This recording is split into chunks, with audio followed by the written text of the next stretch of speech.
ಇವತ್ತಿದ್ವಿ can ನಗರದ Shri hotel ಅಂತ. ಇದು ಬೆಣ್ಣೆ ದೋಸೆ ಮತ್ತು ಮಸಾಲೆ ದೋಸೆಗೆ ಫೇಮಸ್ಸು.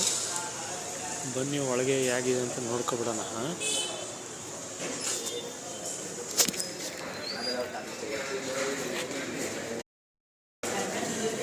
ನೋಡಿ ಸ್ನೇಹಿತರೆ, ಇಲ್ಲಿ ಬೆಣ್ಣೆ ದೋಸೆ ತಿಂತಾ ಇದ್ದಾರೆ. ಅಣ್ಣ ಏನು ತೊಗೊಂಡಿದ್ದೀರಾ ನೀವು? ಬೆಣ್ಣೆ ದೋಸೆನ ಎಷ್ಟು ವರ್ಷದಿಂದ ಬರ್ತಾ ಇದ್ದೀರಾ ಇಲ್ಲಿ ಸರ್? 7-8 ವರ್ಷ. ನೋಡಿ ಸ್ನೇಹಿತರೆ, ಒಂದು ಬೆಣ್ಣೆ ದೋಸೆ ತೊಗೊಬಿಟ್ಟಿದ್ದೀನಿ. ಬೆಳಗ್ಗೆ ಬರಬೇಕಾದ್ರೆ ತಿಂಡಿ ಮಾಡ್ಕೊ ಬಂದಿದ್ದೆ. ನೋಡೋಣ ಹೇಗಿದೆ ಅಂತ ಟೇಸ್ಟು. ತುಂಬ ಸ್ಮೂತ್ ಆಗೈತೆ.